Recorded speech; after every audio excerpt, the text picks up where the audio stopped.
வணக்கம். Commerce clarified subscribe பண்ண அனைவருக்கும் என்னோட நன்றி. எக்ஸசைஸ் ப்ராப்ளம் 24 கேட்டிருந்தீங்க இல்லையா? So financial accounting Reddy and Murthy புக்கில் இருந்து 24th எக்ஸசைஸ் ப்ராப்ளம் நம்ம சால்வ் பண்ணலாம். From the following trial balance of Mr. Xavier as on 31st/3/1993, prepare trading and profit and loss account for the year ended 31st/3/1993 and a balance sheet as on 93.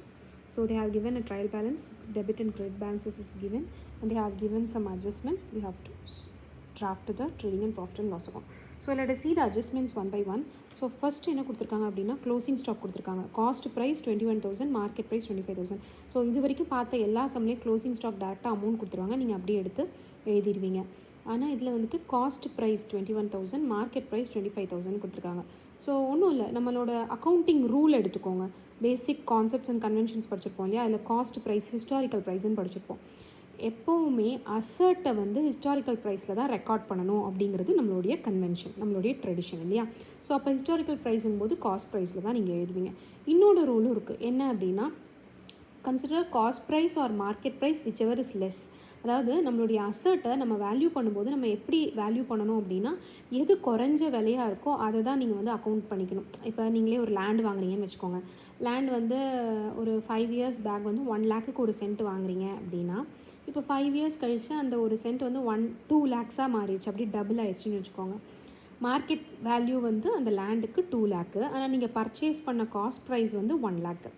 அப்போ நீங்கள் உங்களோட புக்கில் நீங்கள் record பண்ணும்போது அது 1 lakhன்னு record பண்ணுவீங்களா இல்லை 2 lakhன்னு record பண்ணுவீங்களா?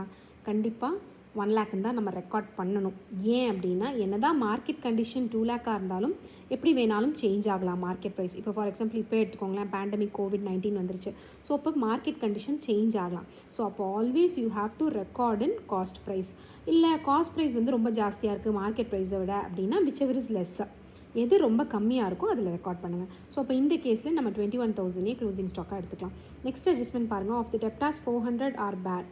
So you have to detect 400 rupees bad debts. அதுக்கப்புறம் சன்ட்ரி டெப்டாஸில் பேட் ரெப்ஸை கழிச்சதுக்கப்புறம் 400 எடுத்ததுக்கப்புறம் டிஸ்கவுண்ட் ஆன் டெப்டாஸ் 2.5% எவ்வளோன்னு கண்டுபிடிக்கிறோம். Salaries ₹800 were not paid. Were not பெய்ட்னா இன்னும் கட்டலை. அப்போ அவுட்ஸ்டாண்டிங் சேலரிஸ் 800. அப்போ சேலரிஸ் இதில் எங்கே இருக்குன்னு பாருங்கள். ஸோ இப்போ இங்கே உங்களுக்கு ஒரு டவுட் வரும். சேலரிஸ் அண்ட் வேஜஸ் 22,400 அப்படின்னு சொல்லிட்டு கம்பைன்ட் வேல்யூவாக கொடுத்துட்டாங்க. பட் சேலரிஸ் பற்றி எந்த இதுவுமே அவங்க ரெஃபரன்ஸ் கொடுக்கவே இல்லை. இப்போ சில சம்மில் என்ன கொடுத்துருப்பாங்க அப்படின்னா, சேலரிஸ் அண்ட் வேஜஸ் நீங்கள் கொடுத்துட்டு அட்ஜஸ்ட்மெண்ட்டில் வந்து 1/4 of this amount has to be recorded on the trading account அப்படின்னு கொடுத்துருப்பாங்க. அப்படின்னா நம்ம என்ன பண்ணலாம்னா, இதில் 1/4 மட்டும் அதில் ரெக்கார்ட் பண்ணிடுவோம். பட் ஆனால் இந்த சம்மில் எதுவுமே கொடுக்காததுனால நம்ம ஓவராலாக இந்த அமௌண்ட்டை வந்து சேலரிஸ் கேட்டகரியில் எடுத்துக்கலாம். வேஜஸ்னால் நீங்கள் ட்ரேடிங் அக்கௌண்ட்டில் ரெக்கார்ட் பண்ணுவீங்க, ஏன்னா it comes under direct expenses அப்படிங்கிறதுனால. பட் சேலரிஸ்னால் அது indirect expenses. But salaries and வேஜஸ்ன்னு கம்பைன் பண்ணி கொடுத்தனால நம்ம இன்டைரக்ட் எக்ஸ்பென்சஸ்லேயே எடுத்துக்கலாம். ஓகேங்களா? ஸோ அப்போ அவுட்ஸ்டாண்டிங் எக்ஸ்பென்சஸ் அப்படின்னா இதை ஆட் பண்ணி காட்டணும். நெக்ஸ்ட் அட்ஜஸ்ட்மெண்ட் பாருங்கள். Interest on capital is calculated at 6% per annum. So கேபிட்டலில் இருந்து we have to pay an interest அப்படின்னா இட் இஸ் அன் எக்ஸ்பென்சஸ் தான். இன்ட்ரெஸ்ட் ஆன் கேபிட்டல் வந்து நம்ம பேலன்ஸ் ஷீட்டில் வந்துட்டு கேபிட்டலோட ஆட் பண்ணி காட்டுவோம். இன்ட்ரெஸ்ட் ஆன் கேபிட்டல் வந்து நம்ம கம்பெனிக்கு நம்ம என்னதான் இருந்தாலும் யார் அந்த கேபிட்டல் இன்வெஸ்ட் பண்ணாங்களோ அவங்க தான் பே பண்ணுவாங்க. So it is an expenses தான். ஸோ அப்போ எக்ஸ்பென்ஸ் சைட் P&L அக்கௌண்ட்டில் எக்ஸ்பென்சஸ் சைட் காட்டணும். Drawings, so and on drawings 330. So interest on drawings is 330. That also you have to show in P&L account. Next one, prepaid insurance amounted ₹100. Prepaid அப்படின்னாலே அட்வான்ஸாக பே பண்ணிட்டீங்கன்னு அர்த்தம் insurance amount. அப்போ இங்கே insurance எவ்வளோ கொடுத்துருக்காங்க? 800 கொடுத்துருக்காங்களா? அட்வான்ஸாக பே பண்ணிட்டீங்கன்னா அப்போ அது கரண்ட் இயரோடது கிடையாது, 1993 கிடையாது. You have paid in advance, prepaid. அப்போ அதை மைனஸ் பண்ணி காட்டிடணும். இந்த கரண்ட் இயர் இன்சூரன்ஸ் 800லேருந்து 100 மைனஸ் பண்ணி காட்டணும். நெக்ஸ்ட் பாருங்கள், depreciate furniture and fixtures 5%, plant and machinery 10%. So ஃபர்னிச்சரில் 5%, 4,000ல் 5%, பிளான்ட் அண்ட் மெஷினரி 30,000ல் 10%, 3,000 போடணும் depreciation. Make a reserve for discount on creditors. So sundry creditors 12,000 we have to find out a 2% reserve. Okay, let us solve the sum. இப்போ பார்த்தீங்கன்னா trading அக்கௌண்ட்டில் to opening stock 20,000 open பண்ணிக்கலாம், to purchases 80,000. So we have purchase return on the credit side. So 2,000 அதை detect பண்ணிங்கன்னா 78,000 வரும்.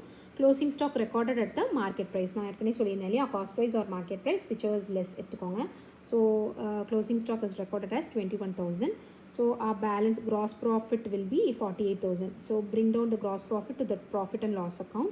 So இந்த side நீங்கள் பார்த்தீங்க அப்படின்னா டைரக்ட் எக்ஸ்பென்சஸ்லாம் நம்ம ரெக்கார்ட் பண்ணி முடிச்சிட்டோம். சேலரிஸ் அண்ட் வேஜஸ் வந்து இன்டைரக்டில் ரெக்கார்ட் பண்ணுங்கன்னு சொல்லியிருந்தேன். So indirect expenses salaries and wages 22,400. Outstanding salaries add பண்ணிட்டோம். Interest on capital 3600, interest on drawings 330, 3600 கேபிட்டலில் percentage adjustment கொடுத்துருக்காங்க இல்லையா, இன்ட்ரெஸ்ட் ஆன் கேபிட்டல் அப்படின்னு சொல்லிட்டு 6% per annum, 6% போட்டிங்கன்னா 3600 வந்துடும். 2 டிப்ரிசியேஷன், 2 டிப்ரிசியேஷன் இருக்குது. ஃபர்னிச்சரில் 5%, மிஷினரியில் 10%, ரெண்டையும் கேல்குலேட் பண்ணோம் அப்படின்னா 200, இதில் 3000 வருது. Rent rate taxes 3600, trade expenses given, it is also an indirect expenses. இப்போ இந்த இடத்துல எல்லாருக்கும் டவுட் வரும், மேம் ட்ரேட் எக்ஸ்பென்சஸ் தானே கொடுத்துருக்காங்க, அப்போ ட்ரேட் எக்ஸ்பென்சஸ்னால் ட்ரேடிங் அக்கௌண்ட்டில் தானே போடணும் அப்படின்ட்டு. இதில் ஒரு ஹிண்ட் இருக்குங்க, என்ன அப்படின்னா கொஷனில் வந்து ட்ரேட் எக்ஸ்பென்சஸும் கொடுத்து ஆஃபீஸ் எக்ஸ்பென்சஸும் கொடுத்துருந்தாங்க அப்படின்னா நீங்கள் ட்ரேட் எக்ஸ்பென்சஸ் வந்து ட்ரேடிங் அக்கௌண்ட்டில் போடணும். பட் கொஷனில் ஆஃபீஸ் எக்ஸ்பென்சஸ்னு எதுவுமே மென்ஷன் பண்ணலை, வெறும் ட்ரேட் எக்ஸ்பென்சஸ் மட்டும்தான் கொடுத்துருக்காங்க அப்படின்னா trade expenses is considers buying and selling expenses. அப்போ செல்லிங் எக்ஸ்பென்சஸ் அப்படிங்கும் போதே அது வந்து P&L அக்கௌண்ட்டில் வந்துடும். நான் என்ன சொன்னேன், இன்டைரக்ட் எக்ஸ்பென்சஸ்னால் ப்ரொடக்ஷன் முடிஞ்சதுக்கப்புறம் ஒரு கூட்ஸை செல் பண்ணுறதுக்கான எக்ஸ்பென்சஸ். அப்போ ட்ரேடிங் அப்படின்னாலே வெளியே செல் பண்ணுறோம் அப்படின்னு வச்சுக்கோங்க. அப்போ ட்ரேடிங் எக்ஸ்பென்சஸ் எங்கே என்ட்ரு பண்ணணும், இன்டைரக்ட் எக்ஸ்பென்சஸில். இன்கேஸ் ஆஃபீஸ் எக்ஸ்பென்சஸும் கேட்டு ட்ரேடிங் எக்ஸ்பென்சஸும் கேட்டிருந்தாங்க அப்படின்னா ட்ரேட் எக்ஸ்பென்சஸ் வந்து ட்ரேடிங் அக்கௌண்ட்டில் போடணும். சரிங்களா? அதே மாதிரி to travelling expenses 500, sundry expenses 300, postage and Telegram 1500. இதிலெல்லாம் அட்ஜஸ்ட்மெண்ட் இல்லாதனால நம்ம டேரெக்டாக அவுட்டர் காலமில் போஸ்ட் பண்ணிடுறோம். 2 பேட் டெப்ஸ் 400, அதாவது அட்ஜஸ்ட்மெண்ட்டில் of the debtors 400 are bad and should be written off அப்படின்னு கொடுத்துருப்பாங்க.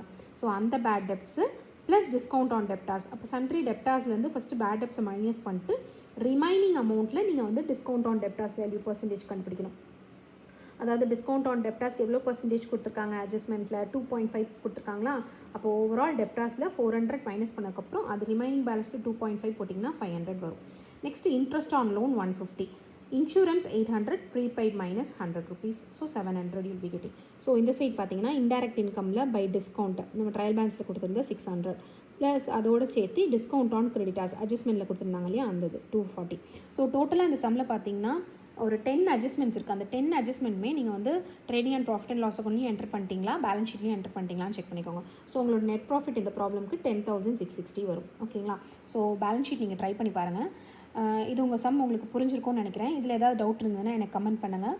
வேறு ஏதாவது சம்மில் டவுட் இருந்ததுனாலும் எனக்கு சொல்லுங்கள், நம்ம பார்க்கலாம். தேங்க்யூ ஃபார் வாட்சிங்.